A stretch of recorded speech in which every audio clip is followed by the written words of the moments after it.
Welcome everyone to Deep Drinks Podcast, the deepest podcast on the internet. Today we have a very special episode, very personal episode for me actually, and I'll explain why in a little bit. But my guest today is Aron, known for his powerful and articulate defense of scientific reality against creationist claims. Aron has become a beacon of rational thought and skepticism across the globe. Aron is now not just a prominent atheist activist, but an author and public speaker as well. He's the member of the American Atheist Board of Directors and previously served as the president of Atheist Alliance of America. His work extends beyond promoting atheism, focusing heavily on the importance of critical thinking, scientific literacy, and the challenging of maintaining a secular society in the face of religious influence.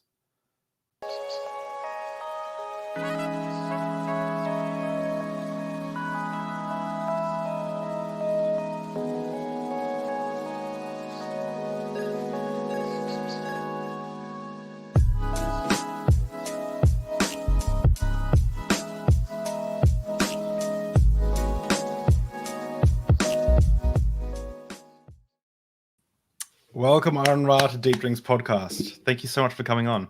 My pleasure.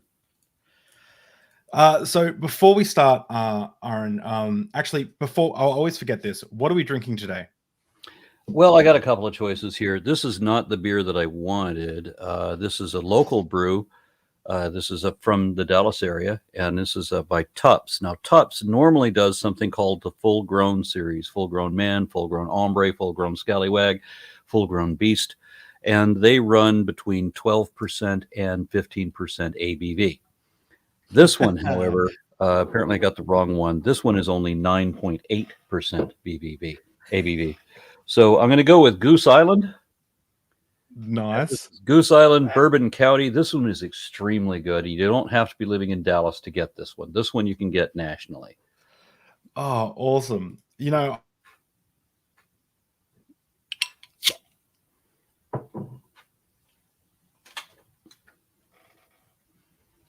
and you can't see it in this glass, of course, but this is black and no light gets through.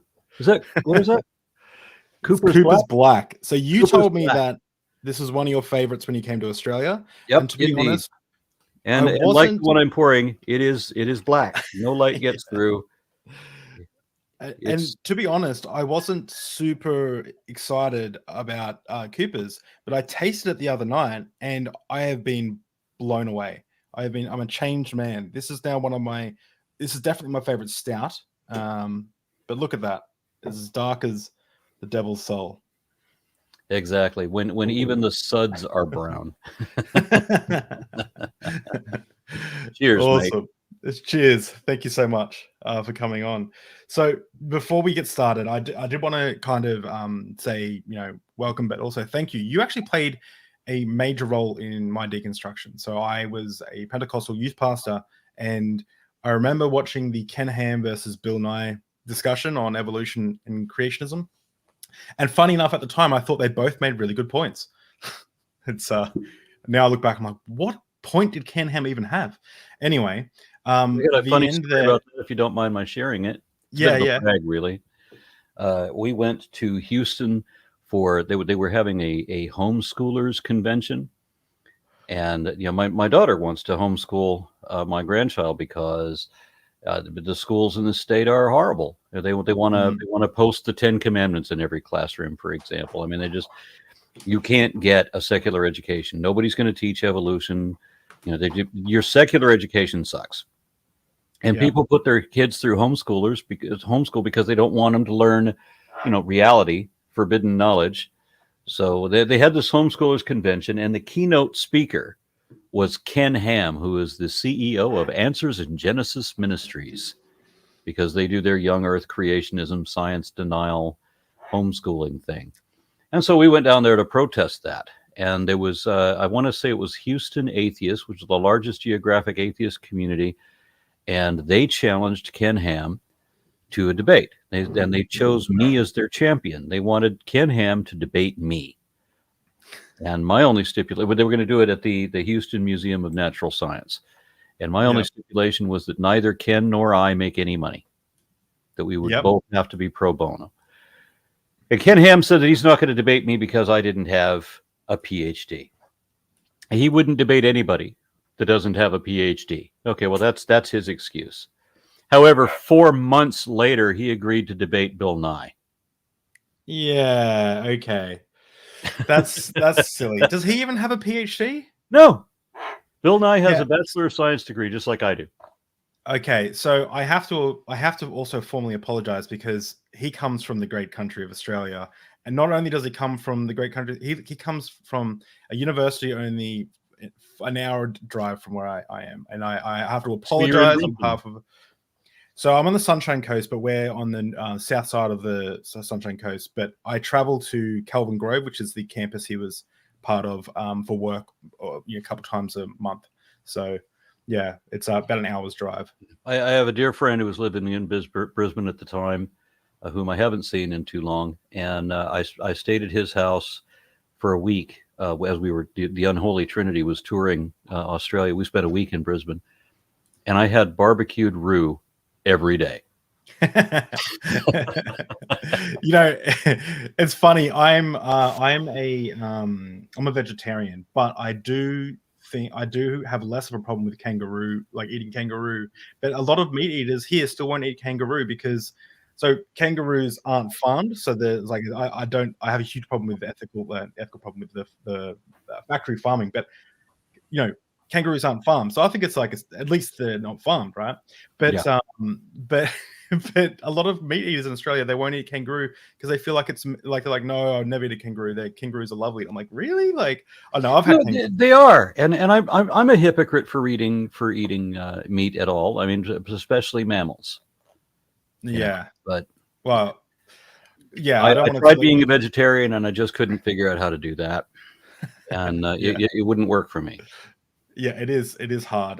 The trick is, I went grocery shopping as a vegetarian. I tried to, I could buy tortillas, but then I was stuck with the quandary about what do you put in a tortilla?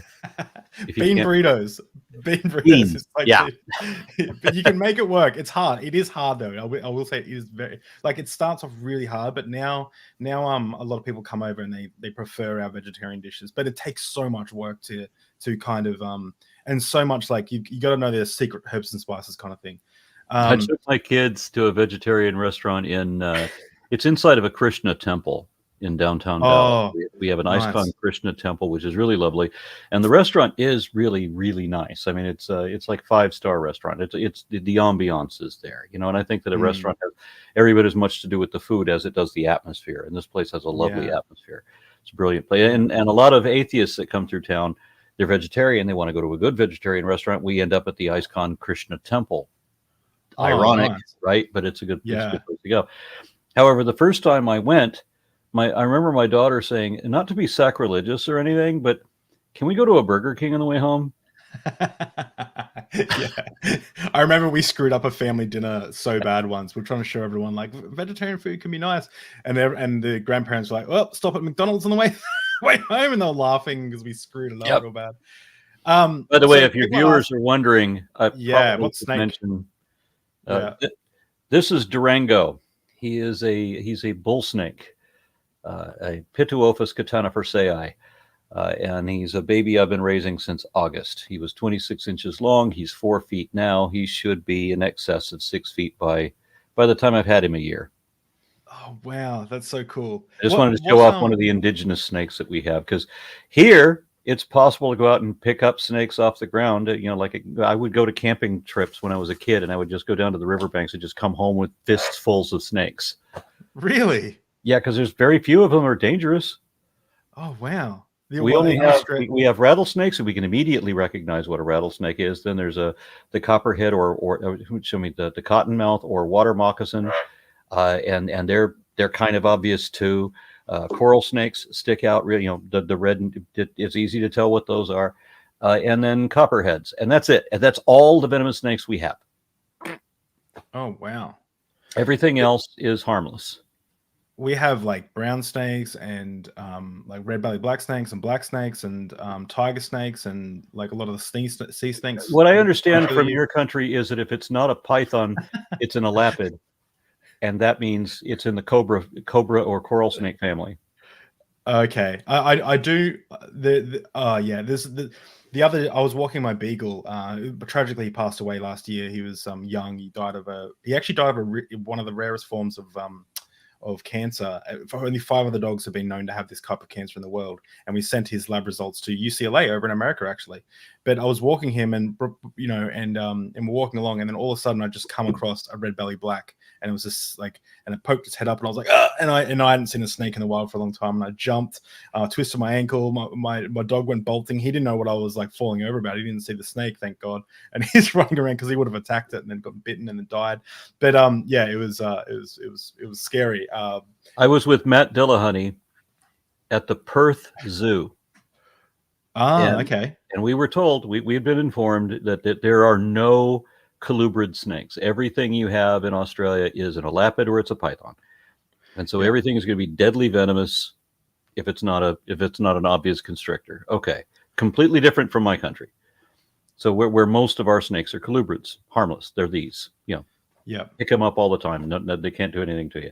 So Matt and I are walking along the course of this zoo. He stops to look at something, and we get a few yards ahead. And we turn around to see him coming back up to us, and a snake dropped out of the tree between us. And I don't know what it is, but it's not a python. We know that. What kind of we make a joke about drop bears, like koala bears that drop from the trees and attack you. That's a joke, but like you actually were at a zoo and a snake fell out of a tree. That's amazing. Yeah, and it's not like a zoo exhibit thing. This was just, you have a lot of trees in the Perth Zoo, and this was just living at the zoo area. And so we can tell it's not a python, so stay the fuck away from it. Yeah, that's amazing. That's actually amazing.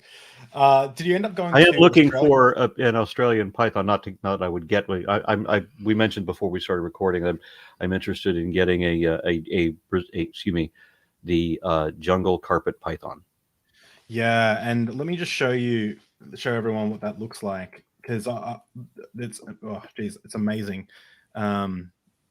I had one where I was in the process of buying one, and they discovered that it had an injury that ended the sale. So, okay, yeah, it's really I like the black and yellow thing. That's kind of cool.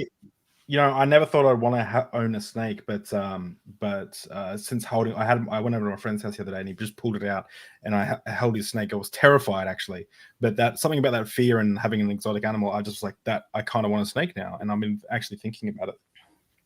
Well, I'll tell you that they're somewhat addictive. Okay. I have 39. Oh, okay. You have some like, don't you have like an ostrich? Didn't you have an ostrich at one stage, or some sort of I had an emu. Bird?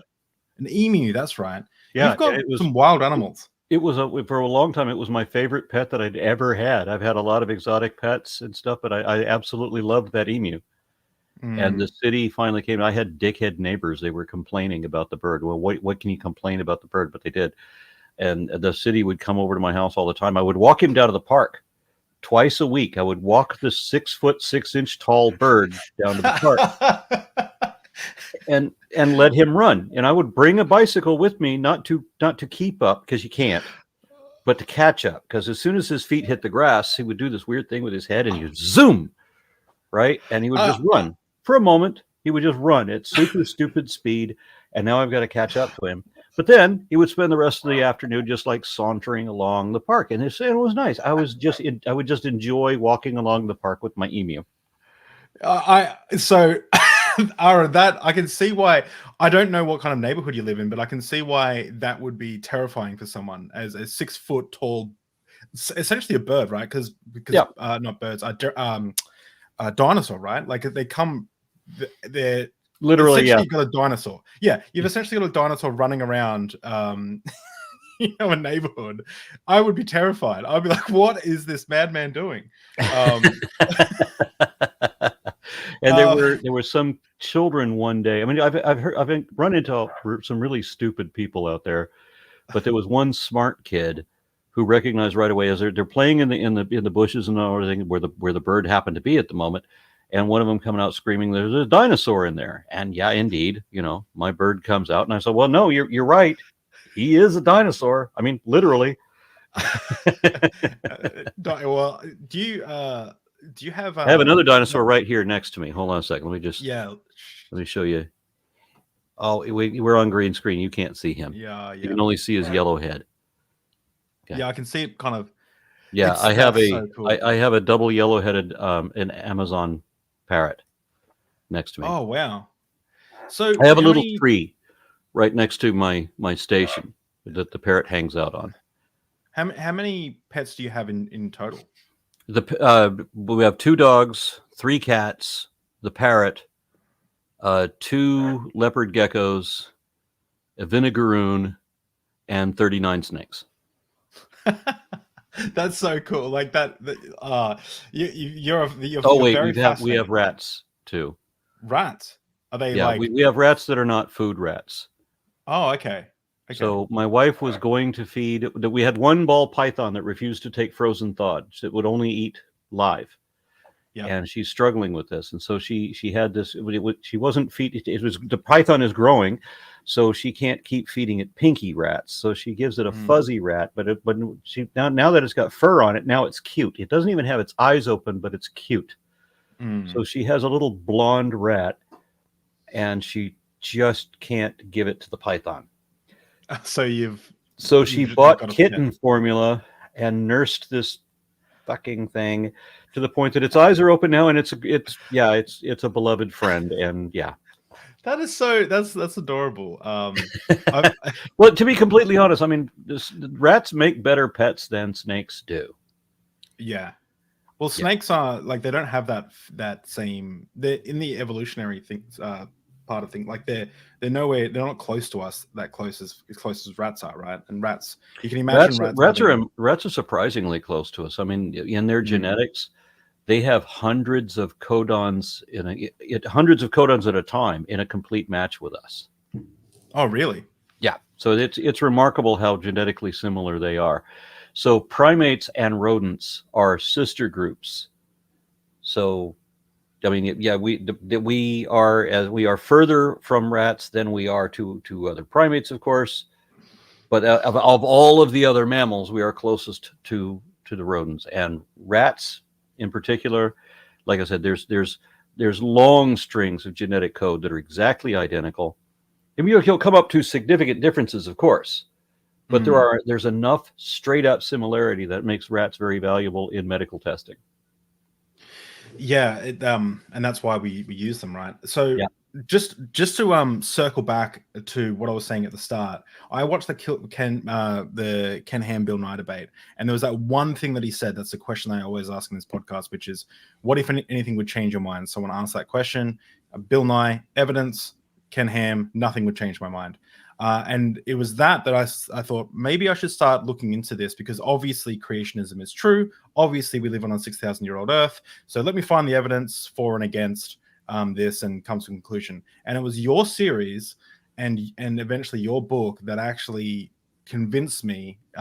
It was one of I consider your book one of my deconstruction books. So I went from Pentecostal youth pastor to now an agnostic atheist to does human rights activism, and you can see the top here. So this is your book, Foundational Falsehoods of Creationism, and you've got a series as well, and you can see how many notes I've got in the top there, because this thing is just, it was so inspiring. And not only and I know you probably will disagree, but or you might not agree, but something about evolution became almost spiritual to me. It became like I went from speaking in tongues and believing in all of that to being just as at awe with phylogeny. Phylogeny, yeah, that's it.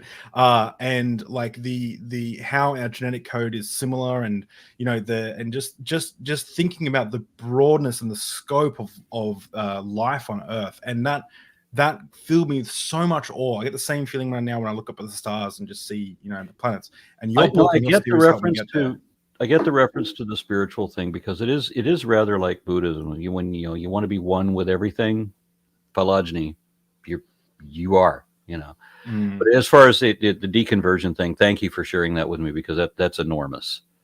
It's always so frustrating when I'm trying to reason with somebody that I just can't reach. And unfortunately, there's people in my family that there's just no getting through. They're all the way down the QAnon rabbit hole. Oh, and there's no retrieving them.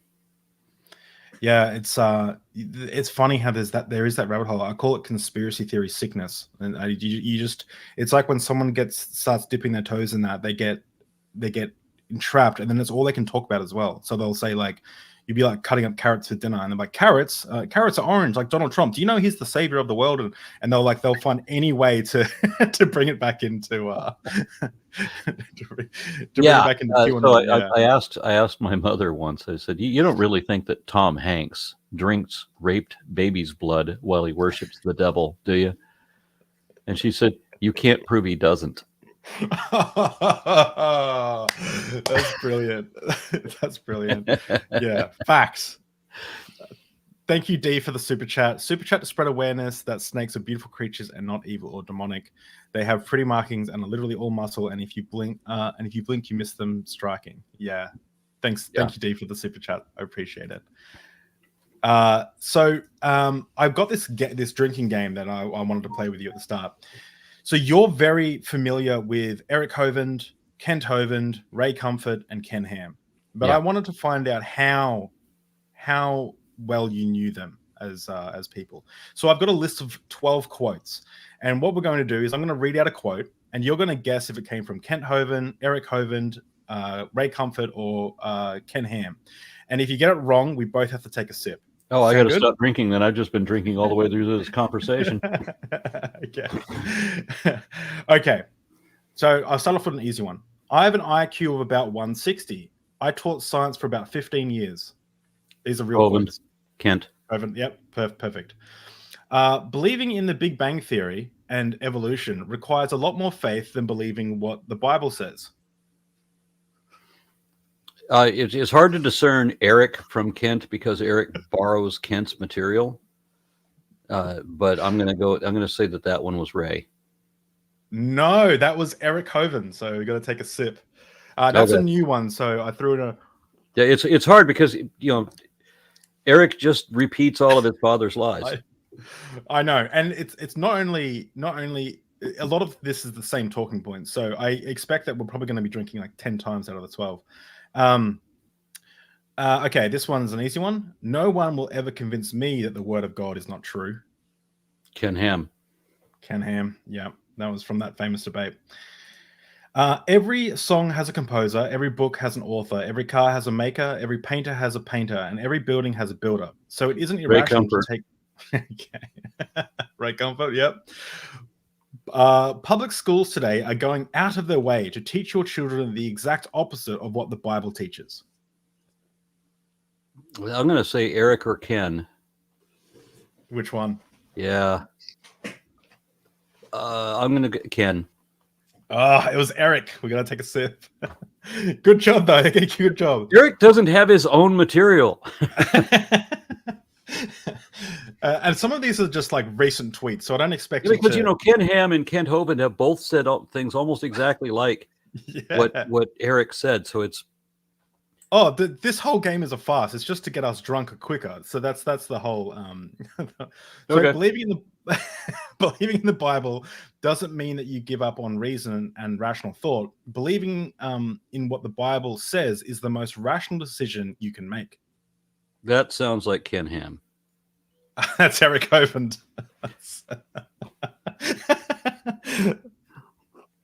I've heard. I listened to a presentation from Ken Ham the other day, where he said almost exactly that.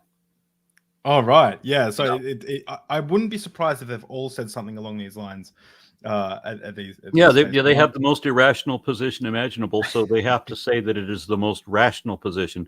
It's kind of like when Donald Trump says that nobody's better at blank than I am. Yeah. Right? It's amazing. It really is. Evolution is the idea some people have to explain life without God. I've heard Ray Comfort say that exact sentence. Mm. Yeah. So unfortunately, though, that is Ken Ham. But I will say I have heard Eric. I have heard Ray Comfort say that as well. Yeah. So we're gonna pass on that. We don't have to sit for that one. Christians are increasingly being punished for the free exercise of their faith and for standing on God's word and holding to biblical conviction about sin. This is especially apparent with the gay lobby. Kent Hovind, I don't think would ever say gay lobby. That's more of a Ken Ham statement. Now, sure, it'll come up Eric, but I'm going to have to go with Ray Comfort, Ken Ham, and Kent Hovind because those three are distinct, and Eric is just a copycat of everybody. It was Ken Ham. Yeah, you're right. So, and it's so funny that it's when a big part for me when I was deconstructing is we had the same-sex marriage plebiscite come through in Australia, where Australia was voting on the right for LGBT folks to have human rights and be able to get married. And we had it a couple of years after you guys. And I remember a lot of Christians thought it was persecution on them. They thought that same-sex marriage was somehow persecuting them. And I had no idea how they could think that. Somebody in my family explained that. They believe that they are being persecuted by not being allowed to persecute other people. Yeah. Because they were supposed to impose their biblical morality and their restrictions on others. And if you're not going to let me impose my restrictions, that's persecuting me. Yeah. Yeah, that's I just couldn't. I remember a friend's mum put up a photo of a sign in the airport that just said "Love is love" and from Vodafone or something, right? And have you noticed, at least when we're talking about the type of Christian we're talking about, the creationists, anybody that belongs to a religious organization with the word family in their name, have you noticed that when they start talking about family values or Christian values, what they mean by values is prejudice against other people. Yeah, exactly. And it really is. And this person put up this image and said, "Does this have to be shoved in our throat everywhere we go?" And I'm like, "Oh, you drive past a church on every second corner on the way home? Like, what are you talking about?" Like, anyway. And they don't just do services on Sundays either. No. Yeah, they got the community thing going on Wednesday nights and other activities as well. And so there's a heavy amount of indoctrination, and you don't have to have any kind of college education. You don't have to understand fuck all. And matter of fact, it's better if you don't. Well, when I was employed as the youth pastor, the pastor that was in charge of me said, we had a church with a couple of hundred, and he said, "How much volunteer work are your leaders doing?" And I said, "I don't know." He goes, "What's the most?" And I said, "Oh, no, like 10 hours, 10 or 15 hours, like of work each week." And he said, "So you should be doing that much as well." So I was doing my employment at the church, but then I had to attend Tuesday night prayer meetings, and then I had Friday night youth groups, Sunday morning church, Sunday night church, anything else that was involved around church, like gatherings and feasts and small groups, and it's all encompassing. Atheists who keep asking for evidence of God's existence are like a fish in the ocean wanting evidence for water. Okay, so the fish has gills. There's a way to get oxygen through. They're able to use their fins against some kind of a matrix that they have to move through. So you've got evidence that the water exists. What we have with air-breathing animals is that the reason that we believe that we have spirit is because we have air. And primitive people didn't know what air is, but they knew that you would die if you couldn't breathe. So they assumed that the movement of air was spirit. So when you would have a dust devil, they know what a dust devil is, right? Well, they thought they were literally devils. So that the wind would suddenly appear in a whirlwind, like they'll throw everything around and then disappear in evanescence. That's supernatural. The clouds move. How do the clouds move? Where do the clouds come from? They just poof out of nothing and then they disappear into nothing. So again, all of that is supernatural. But the source of the lightning and the tornadoes and the thunderstorms, all of that rage, all of that's got to be supernatural. Volcanoes got to be supernatural as well. So, they spew out all the smoke into the air. Everything that they saw in the movement of air was considered to be spiritual. In one translation, when you breathed your last. In another translation, you give up the ghost. There is an etymological link between spirit and breath. The breath of life is the spirit of life. In Jewish tradition, a child was not alive until it took its first breath, at which point it would become infused with the spirit, meaning that it's now taken in air, right? And so you would also have the reason that people would say bless you when you sneeze is because one of the symptoms of illness, of course, you sneeze, and then you part of your spirit, your breath would leave your body, and foul spirits would enter in. Now, you would have other symptoms that follow having sneezed, and having sneezed, you may also have other people start showing symptoms of the same illness. And this was also called bad vapors, right? So, or evil spirits. In any case, these are all communicable diseases, passed by breathing. And so that's where all of that came from. The reason that we imagine that we have spirits is literally nothing more than hot air.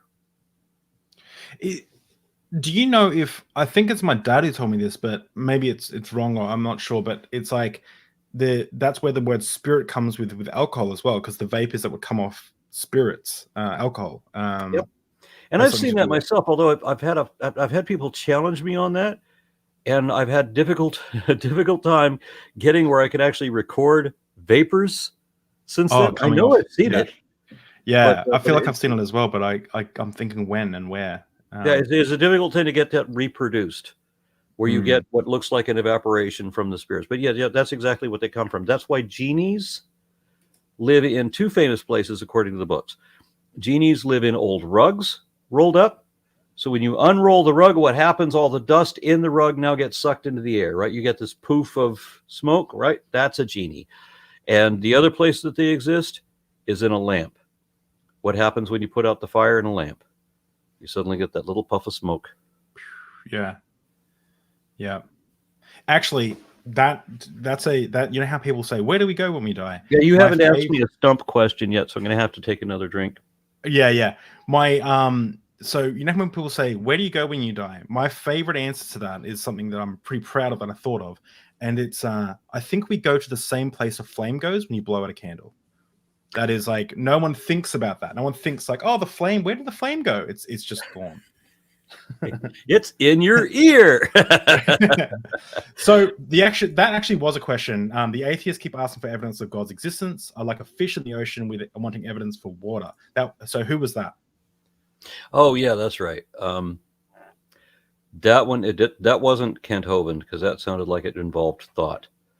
So I'm gonna say that was that's Ray Comfort. Yes, that's Ray Comfort. Yeah. This one's a banger. No. Oh, I can't do a voice. Sorry. No, monkeys are still having babies. Why don't they have another human today? That would be more like Kent Hovind, probably Eric too, but I'm going to say Kent Hovind, because Kent Hovind just cannot understand what the fuck evolution is, and that it does not mean a single individual fish deciding consciously to grow legs and then growing legs and then walking out of the ocean. It doesn't mean an individual animal turning into another kind of animal. But he doesn't understand population genetics, and you're never going to be able to help him with this. Do you think we've explained to him over and over and over and over again that evolution does not ever allow one kind of animal to turn into another fundamentally different kind. It's always, it's always subdivisions. So you have one group diversify, and within this category you have this other subcategory, and then within that category you have a subcategory. And people who want to say that they are, I ain't no ape, okay? That to me, are you a mammal? Why are you not an ape? Because we wear clothes and build cities, and okay. So let's look back to an episode of Knight Rider, the TV show, an American TV show back in the 80s, where you have a computerized car that drives itself around and has sentient thoughts. And this car, at one point, says that it's not a car. It's not a car because cars can't think like it can. Well, let's look at the categories that this car is in. You're a General Motors Pontiac Firebird Trans Am. General Motors, a parent category. Within General Motors are several different groups. Within one of those is Pontiac. Within Pontiac, you have the line that is Firebird. Within Firebird, you have the performance model, which is Trans Am. These are all subcategories. It never became a different kind at any point. Kent Hovind cannot understand that. So he wants a Firebird to turn into a Volkswagen. Do you think or the Crocoduck, right? Do you think that that he's deliberately being deceptive, or yes. do you think okay, that's interesting. He is fantastically stupid. I mean, just impressively goddamn dumb. But he is also dishonest. So you think the reason I say that he's really, really stupid, I mean, he's managed to make millions of dollars, literally millions, as in $4 million, doing this grift that he's been doing for so long. But the reason I say that he's really stupid is because he doesn't understand any concept, even if it's not a threat to his belief system. Like he was making fun of, at some point, somebody was trying to explain to him with cosmic inflation that it doesn't mean that the objects in space, that two planets, for example, or two galaxies or whatever, that it's not that they're growing further apart. It's that the space between them is expanding because space itself is expanding. And that's how we get things that's an moving faster than the speed of light. Concept to get, but he, of course, can't get it. So if the space between them is expanding, then by extension, these things would be further apart. But it's not that they're actually moving on their own volition. They're literally a space. But he can't get that. He thought that they were both the same thing, and that therefore all of the professors who understand things better than him are all stupid. Because that's one of the aspects of Dunning-Kruger, where you think you know more than every expert about things you've never studied.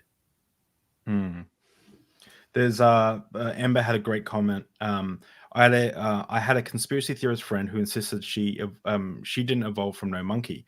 I said, fair enough. Some of us are still monkeys. Whoa, she was pissed.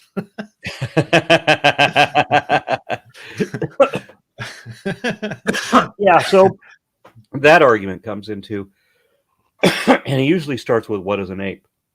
You know, I didn't come from no ape. All right, then what is an ape? Let's try to identify it. Well, they say, well, if you're an ape, where's your tail? Eric Hovind said this one to me. If you're an ape, where's your tail? And I had to say, apes don't have tails. So that's one of the defining characteristics of apes. He didn't even.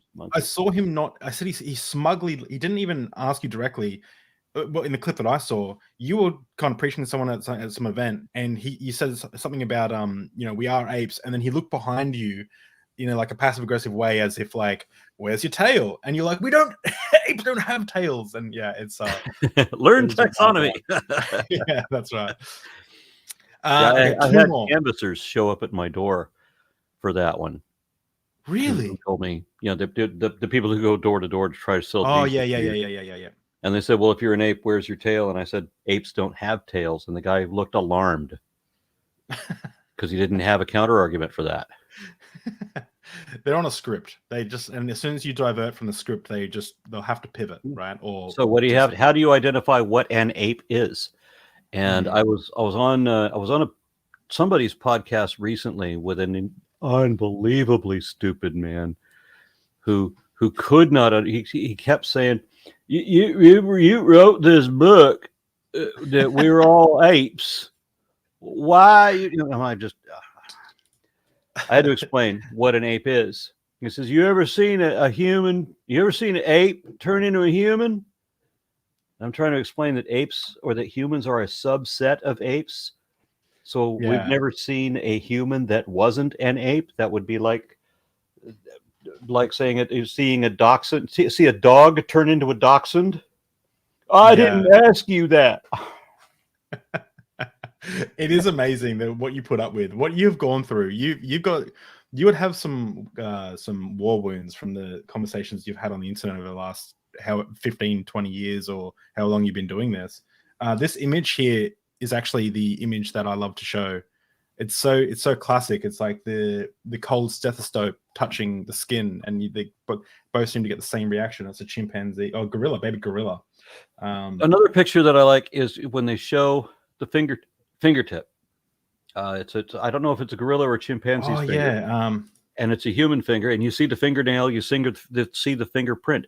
One of the definitive characteristics of apes is that we have this fingerprint. There you go. We have this fingerprint. But this is all just characteristic of the same designer. Like, so checkmate. Yeah, and that's why wasps look completely different, because they had the same designer. Yeah. Yeah. So the argument doesn't work, does it? No. So this I got two more. So evolutionism is a religious worldview. Sorry, evolutionism is, I can't laugh when I'm saying. Evolutionism is a religious worldview that is not supported by science, scripture, popular opinion, or common sense. Well, I'll grant that it's not supported by scripture, because that's man-made mythology by people who didn't know what the fuck they were talking about. But otherwise, that is completely wrong. And I have, for a quarter of a century now, been offering a challenge that I will prove evolution to your satisfaction. If you really pretend that there's no evidence for evolution, let me show it to you in a Socratic interaction. Now, by Socratic interaction, I'm like, okay, so we have to get the definitions down, right? You have to understand. I'm not making up these definitions. I can pull up from the academic literature. This is what it is, right? Because like Kent Hovind, for example, he kept arguing for things he made up that no science teacher, professor, nobody, no textbook ever said. He's just making up his own shit. Like kinds, for example, that macroevolution is one kind turning into another fundamentally different kind. Oh yeah, well, show me the textbook that says that, because there isn't one. There was never a professor that said anything like that. Here's what it actually is. Here's what we actually teach. So I've been trying and offering to show it, to explain evolution to people, and they have to get, we have to get through the basics. You get through the basics, and we go to the next level.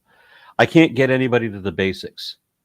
They are so hell-bent on defending a lie that they cannot ever admit even that the fundamental definition that they were taught is wrong. That even what macroevolution and microevolution, the meanings of those two words, that's in the literature, they can't even admit that. They would rather admit, or they would rather say, take what Trailer Trash Hovind, the convicted fraud, said than what UC California Berkeley says in their study, or Harvard, or whatever. This is what they're actually taught. This is what the actual definition is. Don't believe the convicted fraud when he says this is what science are teaching. No, this is what science is teaching. You can prove that because you can look it up on their website. This is literally what they're teaching. These are the definitions. They won't. Because young Earth creationists have bought into this weird house of cards that if they make any concession at all, the whole thing comes down. You can meet a number of theistic evolutionists, and they're a lot harder to convince because their faith is not so precarious. It's not built entirely on lies. But for young Earth creationists, it is. There is not one word of truth to any creationist apologetics anywhere, ever, period. Well, I make this challenge also. Show me one actual fact, something we can both verify is actually true, that is also indicative of the creationist position over the evolutionary position. I can show lots of those. I have long lists of facts that we can show for support of evolution. Nothing at all, but kiss nada for creationism. And so the conversations that we have when I make these challenges, on the very rare occasion that somebody takes up my challenge, we can't get to level 1. Well, I show what the definitions are. Do you understand and accept that these citations from all of these universities, these is what the definitions are according to the universities teaching this? Do you understand and accept that? No, I believe what Kent Hovind said because he was convicted of 54 counts of fraud, and that makes him more reliable.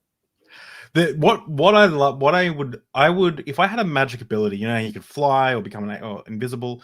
I would love the ability to be able to forcibly lock someone in a room and make them have a conversation with me until we both agree. I just like, there's some people like, I'm just like, okay, no, we're going to go through every definition. We're going to define the letters of the alphabet if we have to. We're going to, because I just don't know. Like, I hate the wiggle game. The wiggle, when people wiggle out of it or they use different definitions. Like, no, 2005, Kitzmiller versus Dover. That was the fantasy that you're talking about right now. I was going to see that realized. You've got somebody on the stand being cross-examined. He's going to be forced to admit, and he wouldn't. Oh, wow. What was his name? Michael Behe would not admit, no matter how obvious. He can't. His entire identity is based on his lie. So when he said that science will never come up with an explanation for this thing, and the defense drops a pile of books, 54 different books, all of which are explaining the thing he said science would never explain. I remember his answer was effectively, that's not good enough. What would be good enough? Yeah. You said this, now we're moving the goalposts. You said this would never happen. This happened. And so the judge in that case was a Republican, George Bush appointed conservative Christian judge, but he was also honest. And he lamented that the people for the intelligent design would habitually lie time and time again to conceal the real agenda or whatever. He wanted to have Michael Behe hit with perjury. Or what is it, perjury? Yes. He was advised that because of time constraints or whatever, let's just not bother with that. The more important matter is, to me, hit that man with perjury, because we know that decades from now, they're going to be saying, well, he didn't lie on the stand, or else they would have charged him with perjury. Yeah, charge him with perjury. Let the record stand. This motherfucker lied on the stand over and over again, because that's what 100%. Creationism is all about. Absolutely every single young earth creationist argument is always only a lie. That's it. Every one of them. There's not one that's based on fact. Never. Period. What I want to say, based on fact, there could be a distortion of fact. Yeah, of course. But there's nothing that you can actually, there's nothing that any of them can show is actually true, that we can also confirm is actually true, that is indicative of their position over the evolutionary explanation. Nothing. Nowhere. And I remember showing some pit friends your videos and saying, like, this isn't made up. Like, this, like, let me just, like, I've looked into Aron's sources. Like, he's not being hyperbolic here. And it sounds like I'm trying to be, and I can't. Your book goes right into the quotes like that. People get this book. It's amazing. The quotes are like, it's okay to lie if you're lying for Jesus. And there's an audible version as well. Fantastic. It's read by yourself. The links in the description. Go check out the book. It's really good. It was one of my I think it's better than the God Delusion. It's just so good. Links in the description. Actually, I'll put it in the chat as well. Someone said that they liked your tie, and they wanted to know what knot that was. My pie? Your tie. I think you're referring to my bull snake. Digital Hammurabi said, "Are you serious? Deep Drinks podcast should never be taken seriously. He can't even ground his instantiation. Aron should never give David the atheist the time of day." Thank you, Digital Hammurabi. That's Dr. Josh. I hope you of course that's Dr. Josh. Yeah. You have the attention of Dr. Josh. You're in the big time. Yeah, I love Josh and Megan so much. They're just lovely people. Except the only comments he ever gives is a comment similar to that, and I love it. I wouldn't expect it. I've had the good pleasure to have him on a couple of shows with me, and he did the most beautiful mic drop moment where he actually did the mic drop thing. And I ended the show with that. I'm like, well, thank you for that. That's the perfect way to go out. I've even got the doom metal piece that's appropriate to play for that. Oh, nice. Nice. He signed my book and I told him to write something sassy. And he said, Dave McDonald's a bitch. love. And then Megan, she hurt me with this one. I told him to write something sassy. And that bitch line is a quote from something else. It's an inside joke. But Megan wrote, "You're not bad for a New Zealander." And that was the most offensive thing she could have written. That was crossing a line. Like, how dare she say that? I have been twice to your country. I have been twice to your country. And the first time, I was on my way to Australia and I managed to get a 10-hour layover in Auckland. Oh, yeah. Like, I'm definitely going to make use of this. Yeah. So there was a guy picked me up at the airport, run me out to his house. Beautiful house, wonderful, wonderful place. Warren Harding was his name. He has a wonderful place, and he ran me around for the day, and I had a great visit. He took me out to the beach, Piha. You familiar? I don't know that. No, I don't. It's in northern New Zealand, but it's a lovely volcanic iron beach. So it's not sand, it's iron. And it's otherworldly. All the rock formations, the caves behind me, out in the sea, the cave formation behind me, the way that the rainbow effect in the black iron sand when you walk in it, all of that was so lovely. I mean, here I am alone. My wife needs to experience this. And a year or two later, I brought my wife out to that beach. And, yeah, and that was wonderful. Called? I loved your country. My wife. That was always one of her ideal places to move was New Zealand. And I'm from New Zealand is amazing. It was just offensive to be called a New Zealander.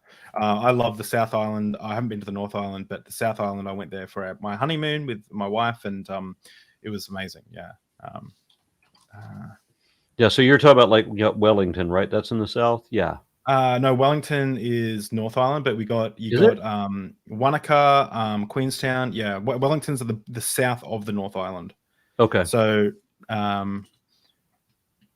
yeah, it's an amazing country. It was a joke to just slam on it then, but let me just share this tab. I got the unique experience of somebody let me drive their Lexus down the highway, open highway, on a road trip on the wrong side of the car. And yeah, and I'm trying to figure out how to do it, but every time I wanted to hit the turn signal to change lanes, I would turn on the windshield wipers. Yeah, I've been there. But at least nobody died. Yeah, that's good. That's good. There's an amazing little spot in New Zealand where there's lots of penguins that come up, which is really cool. And there's a special type of penguins. The trip we took, we went to Hobbiton. Oh yeah. So we got to see that, and then there was another beautiful thing about there's this cave that you go punting through the cave, and there's all these bioluminescent glowworms in the ceiling of this cave that make a galaxy. Yeah, I think I know the one. And then when you eventually come out of that cave, it's in the jungle. I mean, it was so beautiful, so amazing. Yeah. Is that the one? Like, does it look like that? Oh, hold on, let me look at what screen am I on? I was trying to look at something else. Yes, exactly that. Yeah. Yep, so beautiful. I am so lucky that I got to experience things like this in my life. I'm so delighted that I was able to take that trip in particular. Well, there's it is amazing. If you ever come to the Sunshine Coast again, I'll try and get you into the wildlife hospital at the Australia Zoo. You get to get up and close with the I got friends who work there, and you get up and you're close. You're talking about in Brisbane area, right? Yeah, it's just a little. Now that's where Steve Irwin's zoo. Mm-hmm. Yep. Okay. Yeah, it's got Love your country, by the way. Loved Australia. I enjoyed that zoo. We had such a good time. The whole bit of it. Yeah, it's the atheist. I want to say the atheist community of Australia. Is that the name? They were fantastic hosts. Oh, okay. They flew us around with an entourage. So that we would all board the plane like 9 people at a time all Nice. together. We did, Matt and I did Auckland and Perth. And Seth and his family joined us for Brisbane, Melbourne, and Sydney. Oh, And that was such a magnificent trip. Loved every minute of it. And ACA was just, they were brilliant hosts. I remember seeing the best I think I've ever been treated. Oh wow, that's I'll have to look them up because that's I don't know much about them, but that sounds awesome. There's actually I remember seeing the videos that you guys did of that. Like, it was just so cool to see you guys in the country. And people are asking, yes, I'm Australian. For those new here, I used to be a Pentecostal youth pastor. Now I'm an agnostic atheist, and I have deep conversations about religion, philosophy, and science with guests over a drink of their choice. And today we're drinking dark beer with Aron. Subscribe if you like this stuff.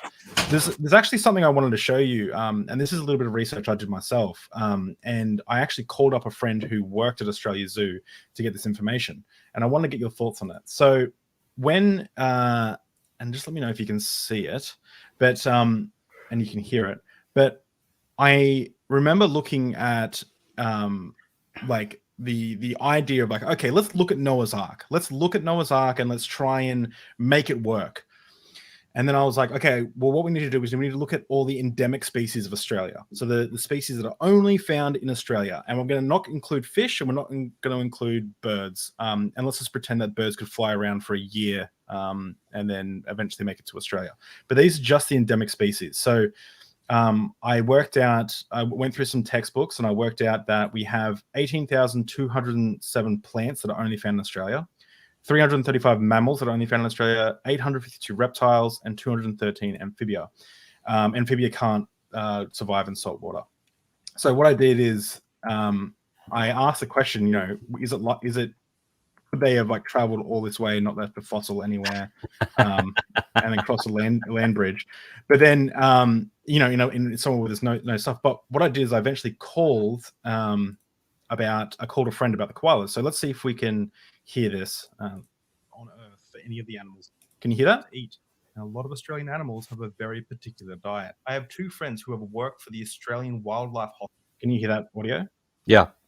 Cool. Hospital. And they've shown me how picky koalas can be. I've heard some creationists say that maybe on the flood, they used other leaves and sprayed them with eucalyptus oil that they had made beforehand.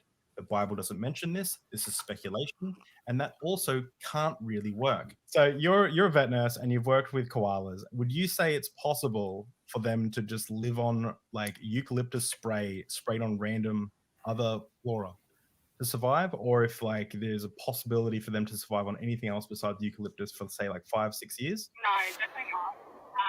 Koalas in Queensland or Southeast Queensland in particular can't even be moved to parts of New South Wales where they have different eucalyptus species there. The koala would literally choose to die in the tree rather than eat a species of eucalyptus that they're not used to or their body isn't used to. So even in Southeast Queensland, when you release koalas, you have to release them within 5 kilometres of where they are found. So many different types of species and there's also different ages of eucalyptus. So in a tree, you've got the older mature leaves that koalas will tend to eat if they're feeling sick or they've got certain digestive issues. But then you've got the really fresh, young, tippy leaves, so the new coming through, and some koalas will prefer that. So it's also got to do with their different where they're up to in their lifespan, and if they're feeling sick, what sort of health issues they have, and they tend to self-medicate on different types of eucalyptus. Wow, that's really interesting. Thanks for telling me that. That's really helpful to my video, actually. To imagine that they. So, if you couldn't fully understand the Australian accent there, she said that they would literally choose to die in the tree than to eat and starve to death than to eat a leaf that they're not wanting at the time.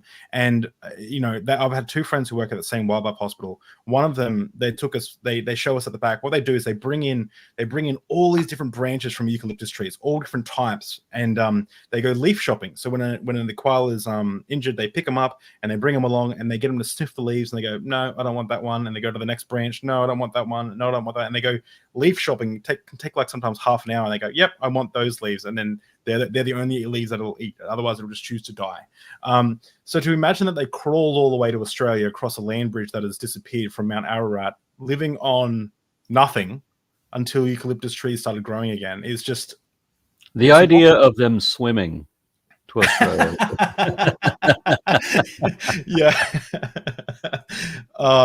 It's just truly amazing. And when I just started even looking at it I've got no science degree or anything, but looking at it just trying to get to the bottom of it using like just common knowledge that you can find in like a children's textbook, or not even like a high schooler's textbook, I was like, this can't work. And if you're going to, the other thing too is, if you're going to say it was a miracle, like I've heard someone say, well, maybe God populated the earth with animals straight after the flood, right? So like maybe you like put them all in their like locations all around the world, and it's like, well, then what's the point of the ark? Like, what was the point of the ark in the first place? Just don't take any of the animals, just get on the boat and float around for a year, and then what was the point of having a boat? What was the point of having a flood? If God was concerned with a handful of people in the Middle East, why didn't he just blink the handful of people in the Middle East into the cornfield? Or, hey, here's an idea. Why not show up and say, hey, you're fucking up, and don't make me turn this car around. It's not that hard. It's not that hard to be a good dad.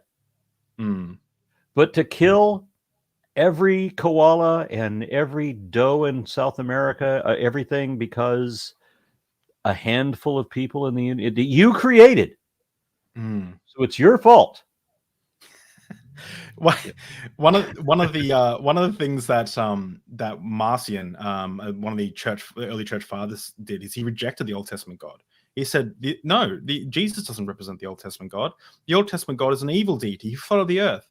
Imagine this. Imagine right now, my channel will get taken down. I'd probably get canceled by the internet.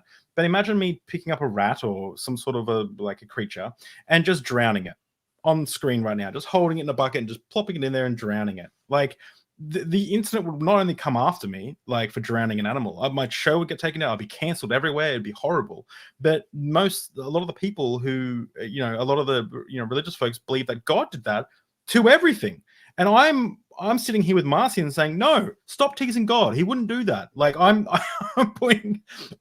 telling Christians and Muslims and Hindus to stop teasing God, because God wouldn't be as silly as you're making him out to be. He wouldn't. Yeah, I just noticed Captain Dadpool says, yeah, I have 4 kids and I haven't killed any of them yet. That's it. Captain Dadpool is coming on the show, actually, so that's going to be a good episode. Just met him a few weeks back in Phoenix for American Atheist National Convention. Oh, cool. The community online is he gave a great presentation, by the way, and since he's listening at the moment, I still need notes from his presentation, or I'd like to watch it or share his video presentation if there is one. Oh, cool. Oh, there you go.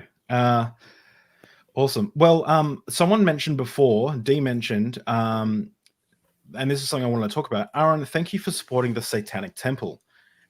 So you're an atheist. You also describe yourself as an anti-theist, and maybe you can quickly touch on that. And then you're also now a Satanist.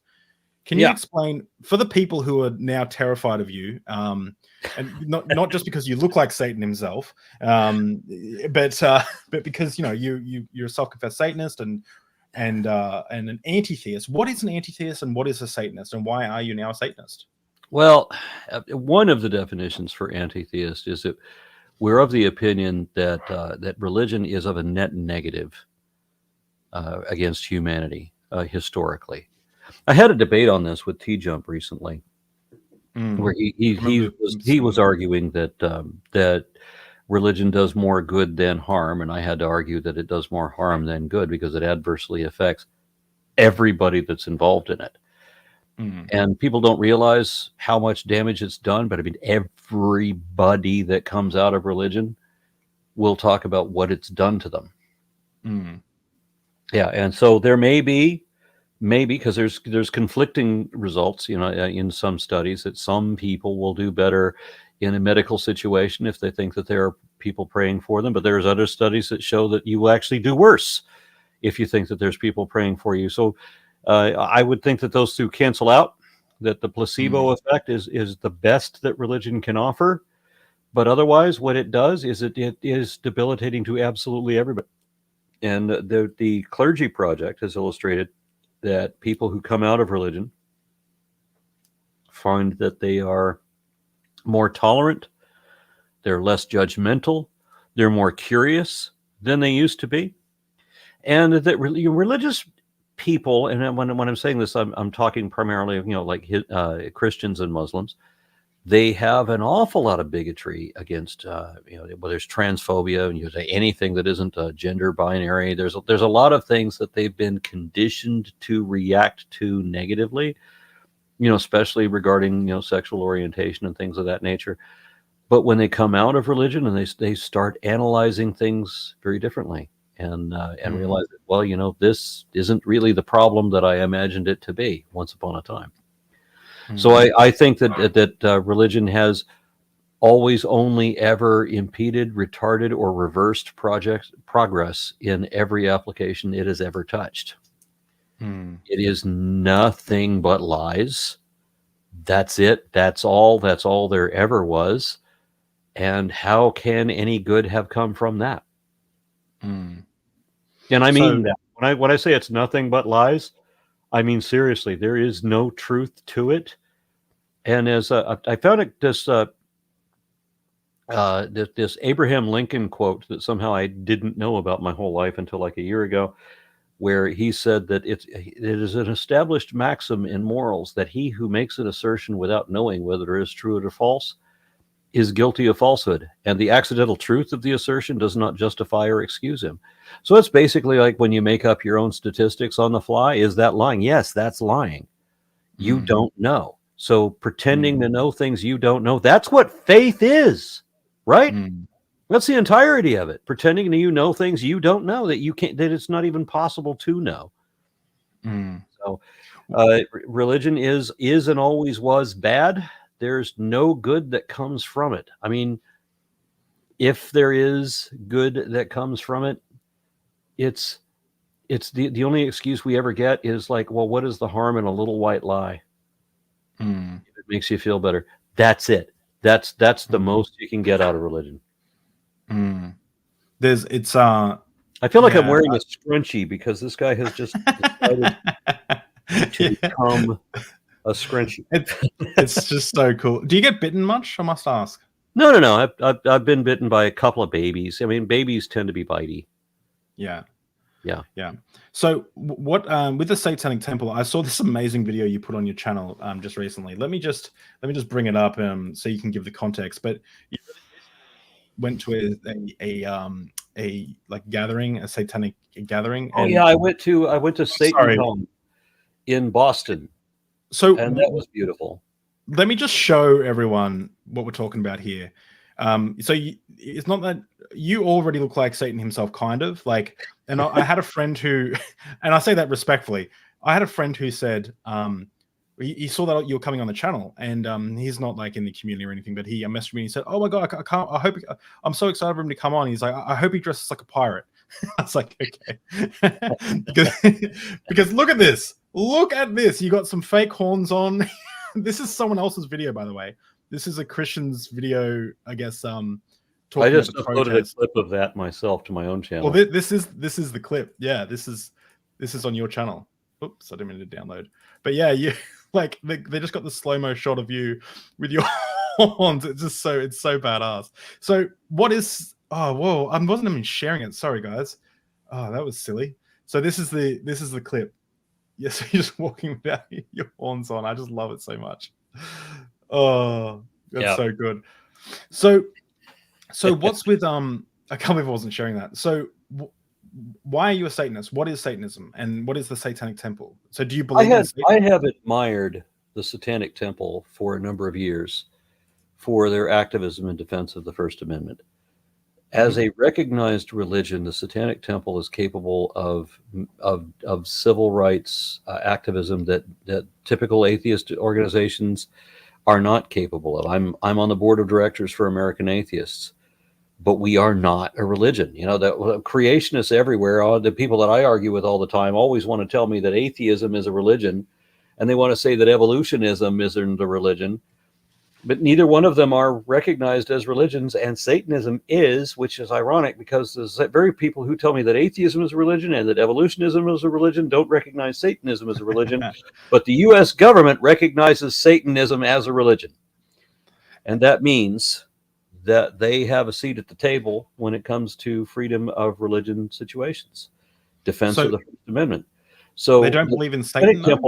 The Satanic Temple has made inroads that non-religious, that purely sectarian or purely secular organizations like American Atheists could not do. And then when Texas, where I live, started making these attacks not just against trans people but also against women's reproductive rights, the Satanic Temple came up as like a sole defender. You know, the only religion that had a religious reason for allowing abortions and defenses of trans people and everything like that. And I realized for the longest time, I said that I couldn't be Satanist, one, because it's too obvious. Yeah. I've been accused of being a Satanist since I was 11.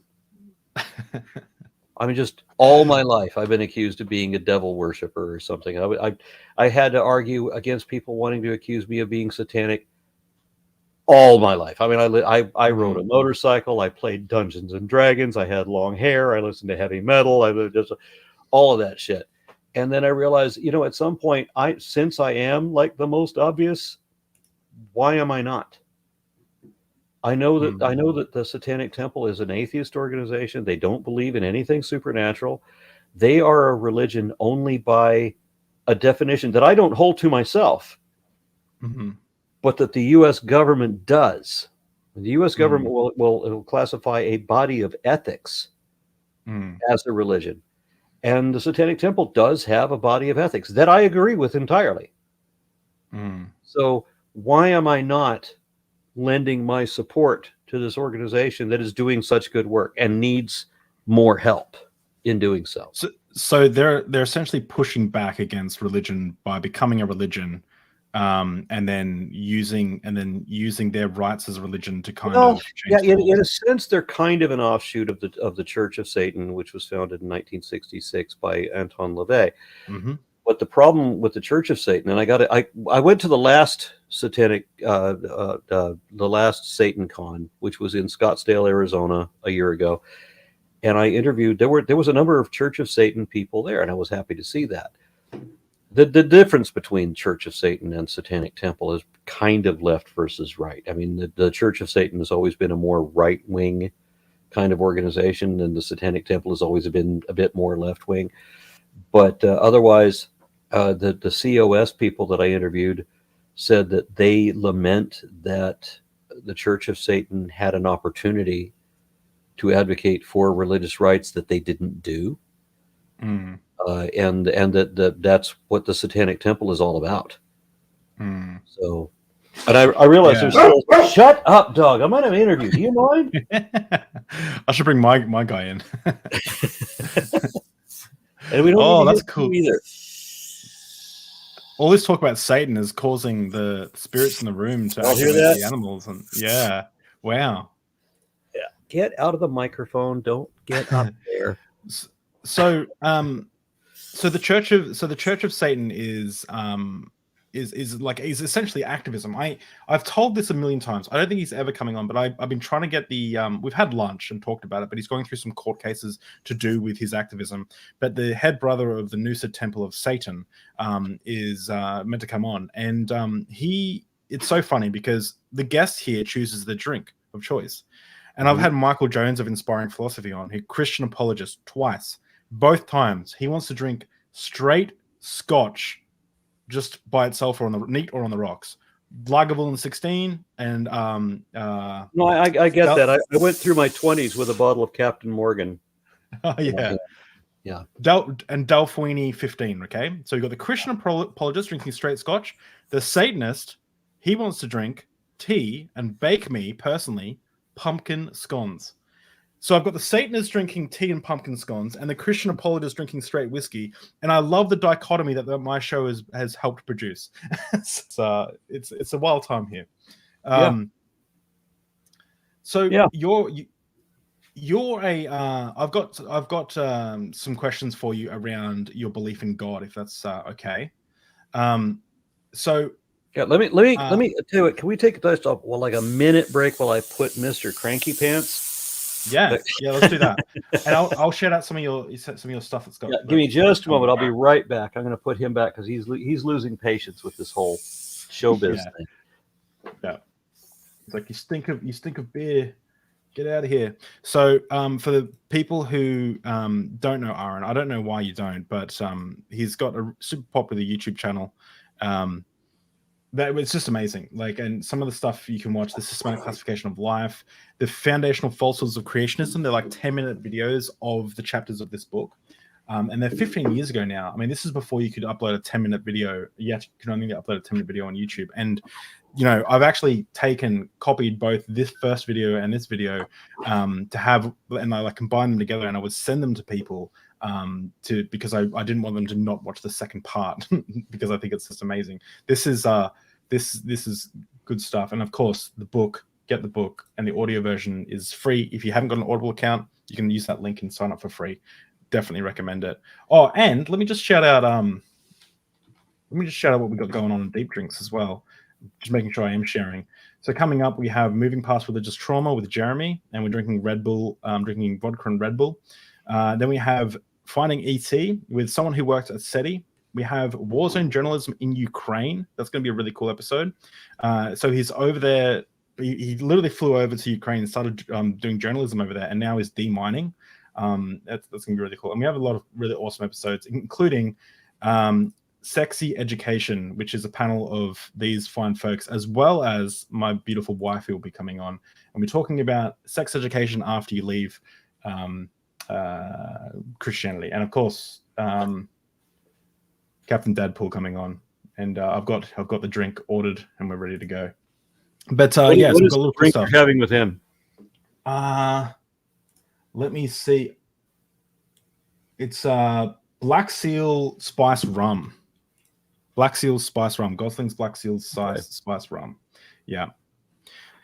And we had I got another one who's I wasn't going to read out everyone, but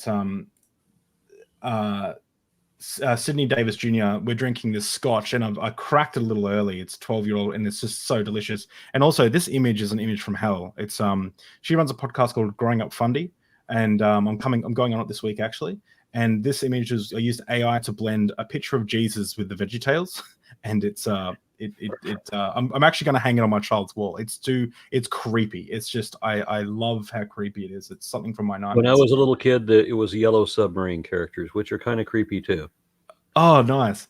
And I had the Secular Rarity coming on, and we're drinking. I ordered 2 craft beers from his local brewery. 2 craft beers cost me $45. He said, "No, this is the beer." And I was like, "All right, you know what? This is what we do in Deep Drinks. You know, this show does send me broke, so I do thank all the super chats and all the channel members that are here today and the Patreon supporters. But we're drinking what the guest drinks, and so that's what we're doing. But yeah, no, I get it. I once paid $75 before tax for a 6-pack of beer. Whoa! Yeah, what was that? It was by a brewery called Evil Twin. Yeah, it is banned in Texas. Yeah, I was in Arizona at the time, and I had a 6-pack of these Evil Twin, and they were pint cans. So it's not the little 12-ounce cans; it's a big can, and they're 18% ABV. That's a spirit almost. That's like Yeah. that's getting up there. Yeah. You have. I shared this with a couple of friends of mine, and we're like, but between 2 pints Yeah, of keep going. 18%, Yeah. you're not driving. I remember when I first got into homebrew. You shut up. I remember I didn't want to do any of the classic stuff. So, and I ended up dumping like an extra bag of sugar into one of my brews. It tasted horrible. I called it Sugar Bomb. It's like it was gross of a beer. But Okay, hold on. I gotta share something with. I was in almost exactly a year ago. Matter of fact, I think 1 year ago today, I was in Camden, London, and we had this flat above this bar in Camden, and I went down to the bar every night, and it was disappointing because they didn't have any good beer. If I went to BrewDog, I could get a good beer, but not at this place. The best they had was Guinness, and so what I would do is I'd say, okay, give me a Guinness with a shot of Jack Daniels in it, and then let me add this. what is that? Chili? Oh, scorpion chili flakes. Nice. Yep. Wow. I hate chili beer. I hate it. Hate it so much. But do you like it? Do you actually like the taste of chili beer? It's in my pocket. Oh, I mean, I just pulled this from my pocket. So No, somebody brought me something that was better than this. I have this in my pocket, and I have this sitting on my counter. Aron. I run out of this, but somebody had we did DebateCon a couple weeks back, and somebody brought me a big old can of it was different ground flakes. I don't like sauces. People bring me sauces all the time, but sauces are like their own liquid flavors, and I like a dry rub. And so this was Carolina Reaper, Ghost Pepper, Scorpion Pepper, and Habanero, all just dried and ground. So they've got whole seeds in it, as well as the bits of the pepper themselves. And the mix was really brilliant. Unfortunately, I think I probably had 9 too many beers and left it in the restaurant at the hotel. Oh, no. 9 too many beers. Well, just to quickly finish my story, I drank the Sugar Bomb and I was drinking it one night. And next thing I know, I look up from my laptop. I was coding away and it was like 2 a.m. I look at my laptop and I went, uh-oh. And everything's spinning. But it wasn't spinning when my eyes are closed. It's spinning when my eyes are open. And I'm like, uh-oh. And I'm walking around the street. So I had to stay awake. So I was walking. I'm drinking a bottle of water, walking up and down the street in the rain, trying to like sober up. I must have looked like a madman. Like the only thing that could have been better is if I had an emu with me. But that does improve your image. Aron, I actually had this is something I used to have, like I'm talking only like 6 months ago, I used to have over 50 different species of chili growing in my backyard. And our backyard is only about 5 meters by 5 meters. It's tiny. We live in almost a unit. And give me an example. Give me some ideas. What you have. So I had the Carolina Reaper, obviously the Trinidad Scorpion Butch Tea, which is the Australian variety that people are arguing that the testing criteria is different for the Carolina Reaper and the Butch Tea, and the Butch Tea is hotter, and it makes people hallucinate. It's that hot. But as one of these said in that episode of The Simpsons, when the coyote starts talking to Homer in Johnny Cash's voice, I have some advice. And Homer says, if it's to lay off the insanity peppers, I'm way ahead of you. Yeah.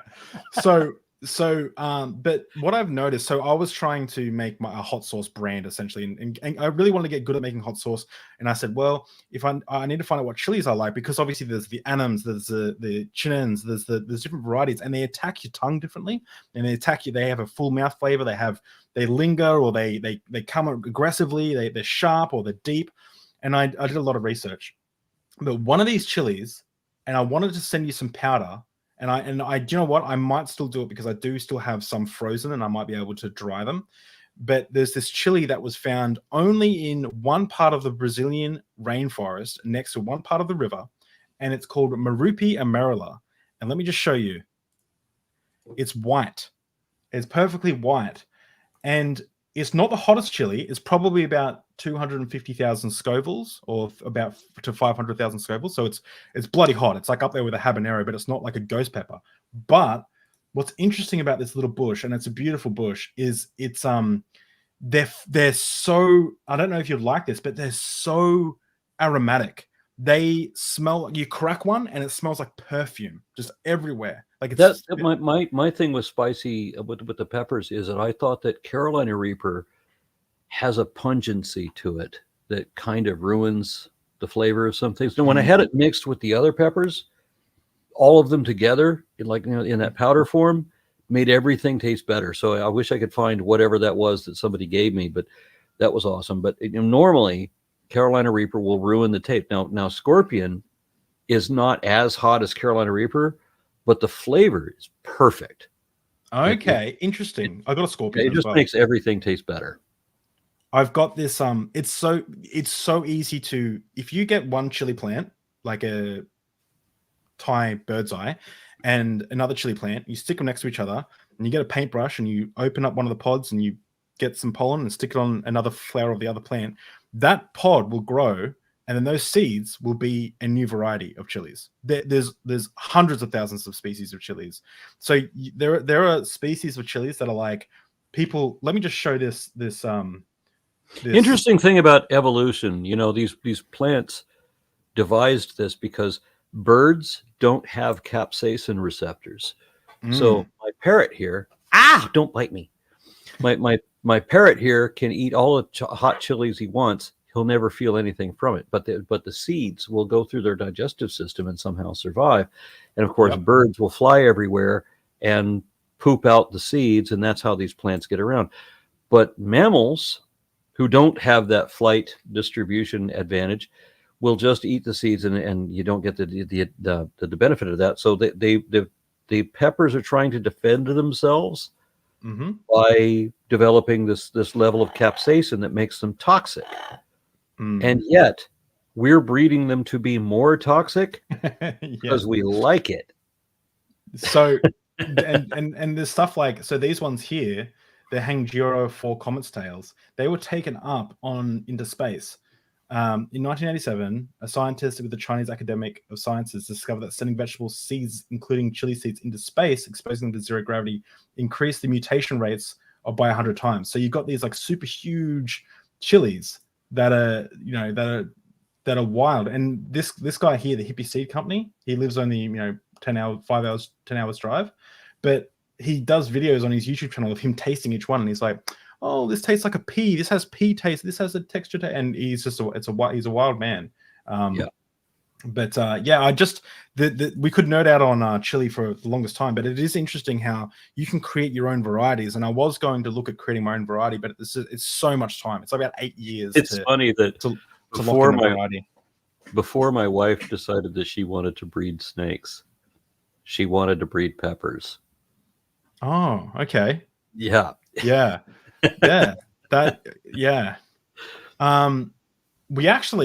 me just circle right back. We're coming up to time here, guys. Get some questions you want to ask Aron. I've started a couple, but get some more questions in, and we have one more. Who said it? And I want this to be, if you stuff this one up, we both have to take a big drink. Okay. And this one is very vague because it's a very new tweet, but it is probably the funniest of all the tweets we've had so far. If science doesn't agree with the Bible, science still needs to catch up. William Lane Craig said almost exactly that. Oh, he did. But out of the four, Eric. Out of the four, that's too smart for Kent, and therefore probably beyond Eric as well. I'm going to go with Ken. I'm sorry, that was Eric Hovend.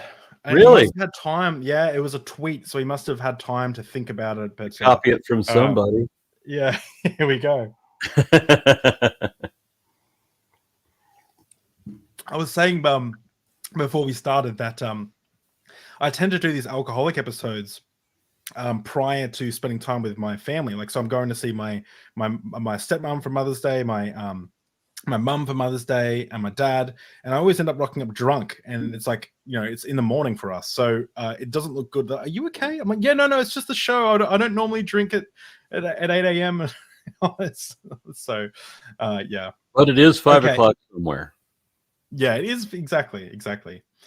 So a question that I ask a lot of guests, and I really want to get your opinion of it is, and this is actually part of the reason I reached out to you is because you answered this in a second when I asked it as a super chat on another show, and so I'll just ask it again.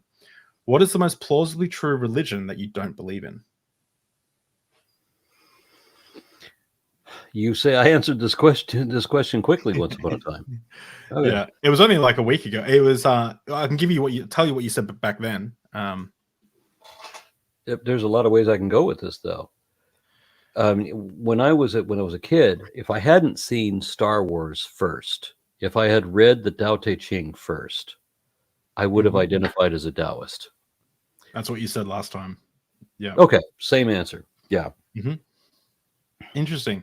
What about what is about Taoism that you find attractive? There's one line I could summarize the whole thing, and it is that the nature acts without intent, and so cannot be said to be benevolent nor malevolent to anything. So it's completely indifferent, and for whatever reason that appeals to me. When Buddhists talk about life equals suffering, I find that repugnant. It's reprehensible. Why? Why does it, the way that they phrase it, bother me so much? But the way that the Tao Te Ching describes it, Lao Tsung, I don't have an issue with that at all. It's somehow the way he phrases it comes out beautiful. It's essentially the same thought. Yeah, interesting. If you had to, if I had to, and this is like I had Jimmy Snow on yesterday, and it was hard for him to answer. He asked if he could join this show, by the way. Oh, did he? Did he? When did he say that? Just before I jumped on. Oh, darn! I wish I knew. Damn. Yeah, I'm sorry now too. Oh, I love Jimmy. But I was driving through his town, and we'd never actually met physically in person. And I told him that I'm driving through his town and I'm going to stop at this gas station. And he goes, I know where that gas station is. It's only 30 minutes from me. I'll see you there. Oh, that's so good. How cool is that? That is so good. Yeah. Hey, which one of you guys are taller? He is taller than me. Okay, cool. Yeah. Yeah. I remember him saying he was like, and I thought, really? Are you 5'4"? No. Oh, okay. I was like, how big is? I swear, Matt Dillahunty is shorter than you, so it must be like. I'm like, how small is Matt? But everybody that meets me, I mean, for like decades, people that meet me that have heard of me before they meet me, they always say the same thing. I thought you'd be taller. Oh, okay. I don't know what it is that just people always think I'm 4 inches taller than I am. Jimmy said something on a show that made it felt so relevant to me. One part of it, he said, "I'm taller and fatter than you think when you meet me in person," and I can relate to the fatter thing. I have so many people who go like, "Oh, I didn't think. No, I'm fat. I'm definitely fat." Okay, well, let me make a suggestion to you. On the last few months, I've been on Manjaro, and I've dropped 40 pounds. Manjaro. Yeah. What's that? It's a weekly injection.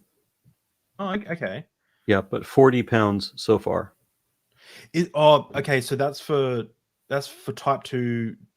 No, it was originally devised for diabetes, but it's not just for people that have diabetes. I mean, it's being approved for weight loss, and it's effective because you don't. I used to have an incredible appetite. I would go into all you can eat places and take it as a personal challenge. Yeah. But now, on this medication, I mean, the other night I was someplace, I had 2 slices of pizza and didn't think I could finish the second slice.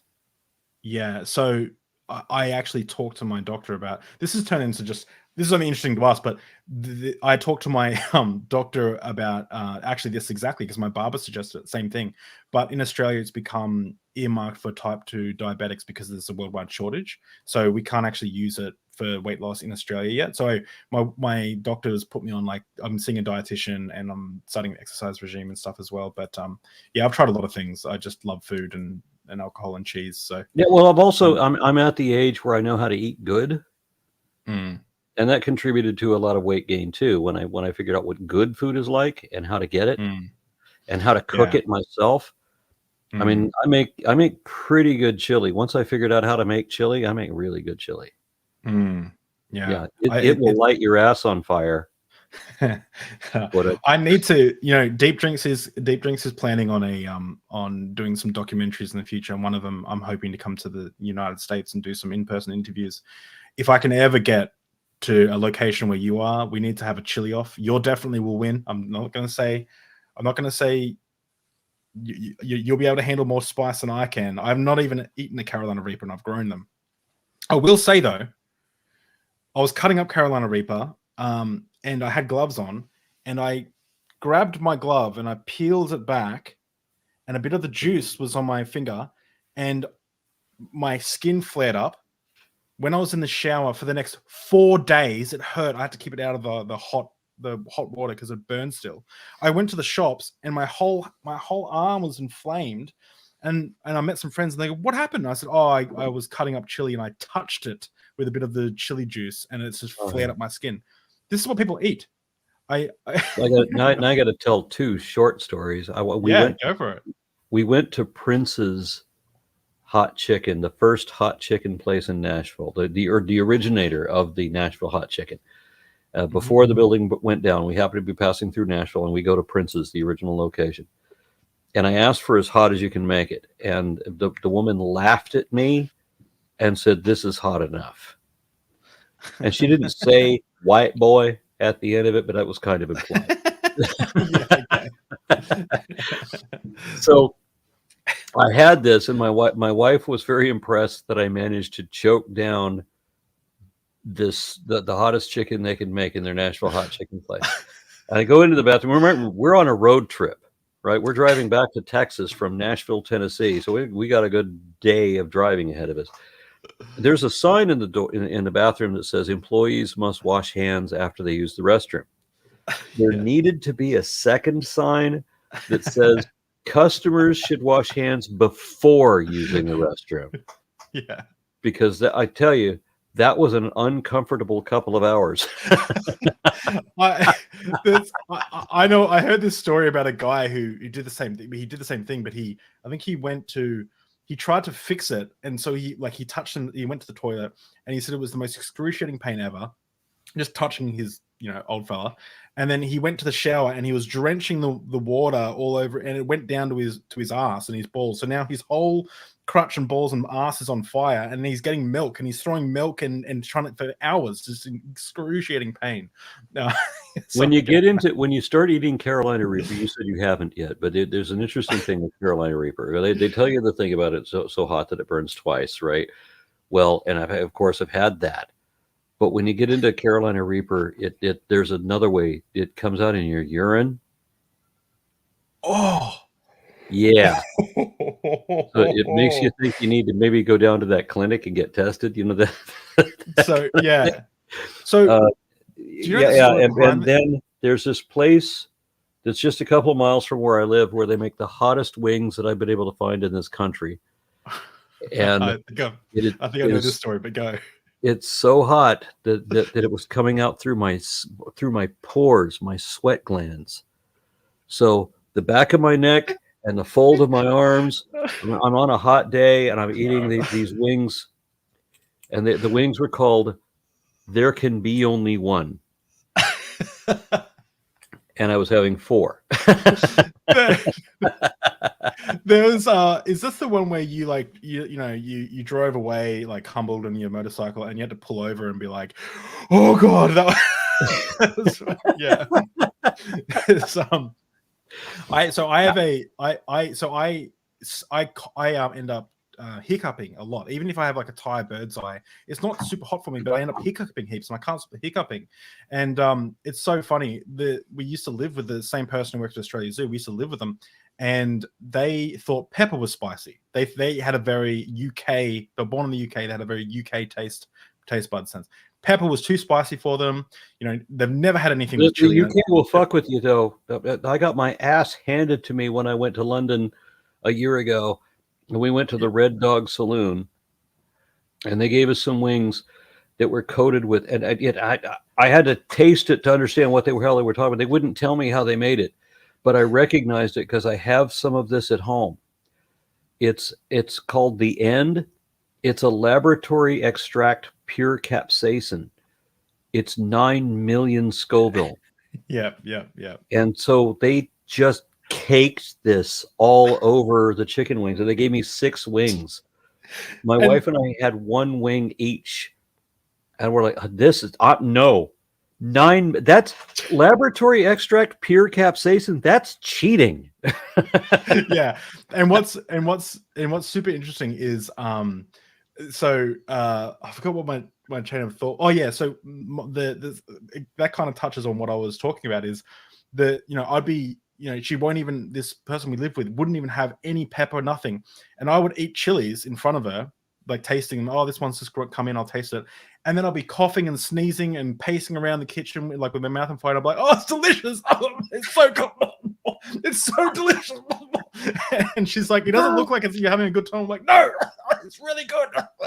When I got into spicy food, I was in Abilene, Texas, which is a very small town, and you wouldn't expect to find a place like this in Abilene. I mean, most places where they supposedly make spicy food, they never bring it. It's just that random dice roll. When they bring it, they fucking bring it. So this was this little mom and pop Thai shop.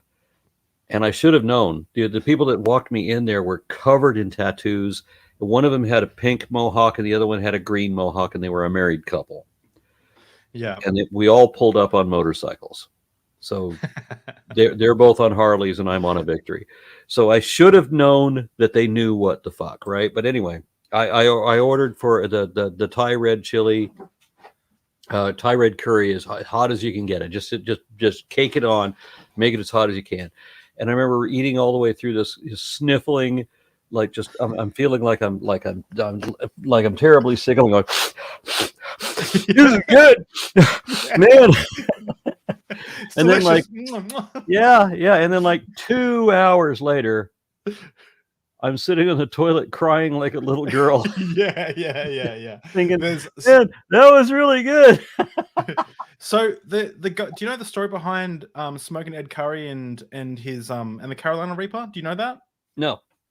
So the guy who created the Carolina Reaper, he what happened was, before he was ever into chilies, he was a really bad heroin addict. And he ended up going to a Malaysian restaurant and he said, make it as spicy as you can. They said, no. And they refused to. And he demanded, make it super spicy. And he had it again. And he was 4 years sober. And he said it was like having smack for the first time again. He said everything, like I got that wave of euphoria. He got that like wave of like oh, look at that boy or girl. Oh, adorable. This is a boy. The boy. Just Falcor, and had that wave of euphoria, and he said that he hadn't had that since he had smack. So he went and started breeding the hottest chilies, and he's bred Carolina Reaper, the world's hottest chili, and now there's Pepper X. And every time someone releases another chili, he then releases the next hottest one that he's had in the bank that he hasn't released yet, and he just keeps breeding to be hotter and hotter and hotter. I used to have a channel that one of the super chatter just said. Fun fact: Dave used to have a business called the Bearded Chili Bush. And I did. And let me just quickly share something. River City Films is actually the person who designed my logo. So this is the Instagram page, and this is when I was making chilies. And he designed the logo. And these are, there's some of the Marupi Amarilla.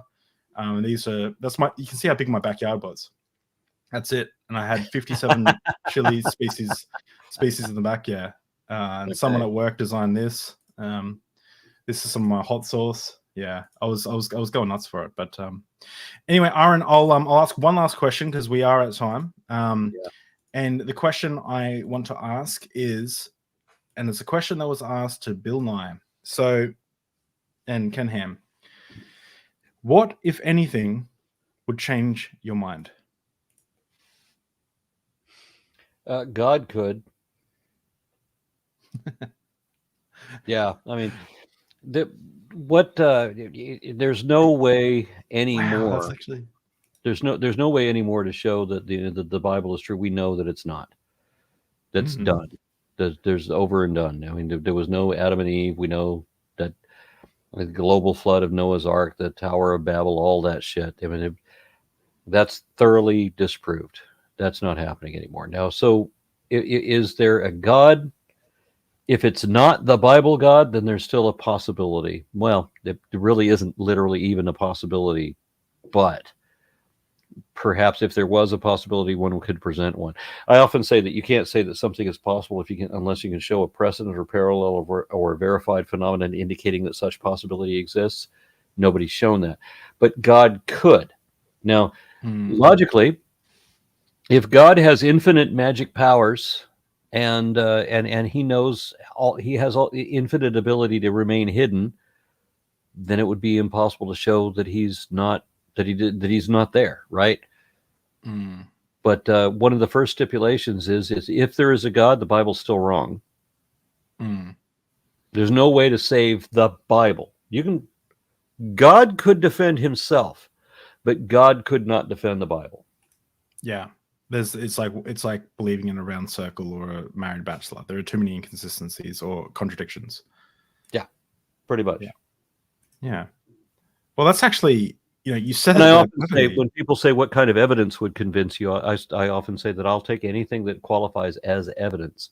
So any objectively verifiable body of facts that we can show that we can both show that these are actually true, that are positively indicative of and or exclusively concordant with one available position or hypothesis against any other, that's what I'll accept. But what believers mean by evidence is, let me pray for you. So this woman did this like a couple of weeks ago. She said, well, I will give you evidence of the supernatural. What is that evidence? Well, let me pray for you. Eventually, she could not give me what I'm supposed to expect or how this is supposed to work. She's going to pray for me, and within 1 week, I will know that God is real. How am I going to know that? No idea. Do you believe in God now? So tomorrow will be 2 weeks from then, and new. It's actually it's similar. I actually same thing. I had someone tell me that very shortly when I argued with someone on Discord. They invited me into their Christian Discord. I went in and I said, hey, I'm an atheist and I haven't got any questions. Some lady came in. She was very rude. I got the whole conversation on my other channel, and she told me that she's going to pray for me, and very soon I would find out that there was a God. And then I put a reminder in my phone for 1 year from that day. And then I was like, oh, the reminder come up. I better let her know if her prayers have come true. And I was blocked. So I couldn't message her or talk to her or anything. It's a funny thing when you have to defend the make-believe. When that matters more than whatever the truth is. So that you can't ever admit, well, hey, I was wrong. I hope I never have a belief that matters more than the truth. Something that if somebody were to show that this is wrong, that I would be afraid of admitting that, or that I would convince myself to keep believing that.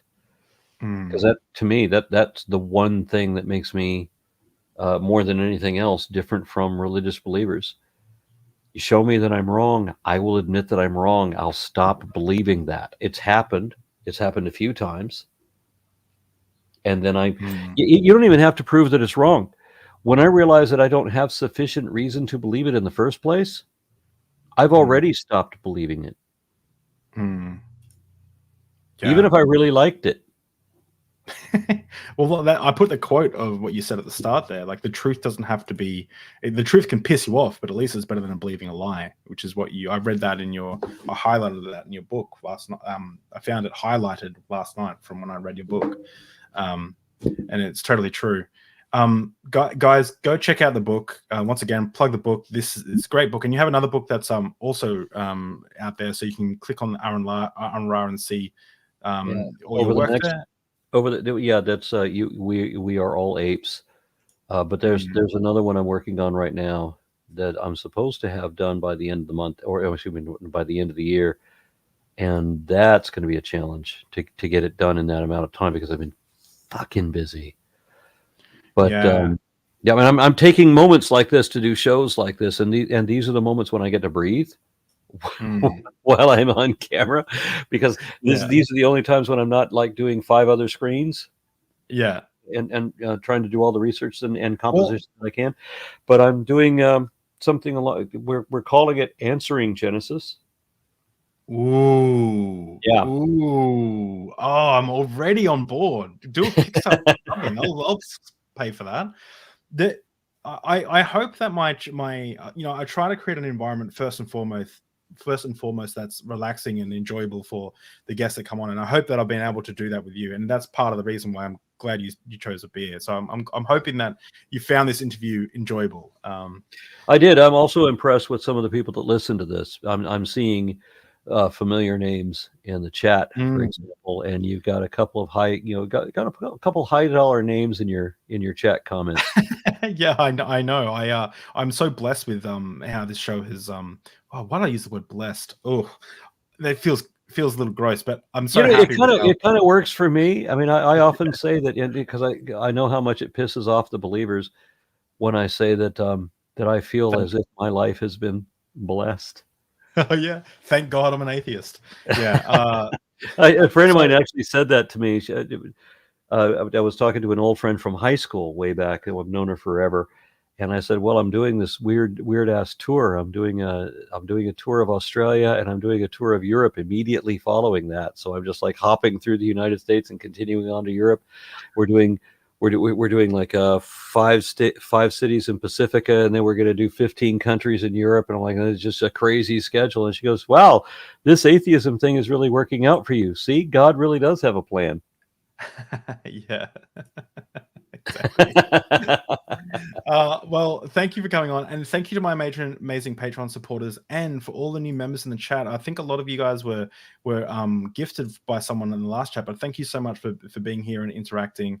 These are all your amazing members that have appeared today. I really appreciate it, and any bit of support, even just showing up, liking, favoriting, if you can't financially support, doing all that stuff, I really appreciate it, because with Deep Drinks is just in its infant form. It's just in its infant form. We're at like 70 episodes or something, but we'll keep going, and it's going to be awesome. Thank you everyone for coming out, and thank you Aron so much for coming on. It's a real honor to meet you. It really is. And there's so much more. If I could lock you in a room and just talk to you for 12 hours, I'd do that. So thank you so much for taking the time. I really appreciate it. My pleasure. Okay. See you later, guys. Bye.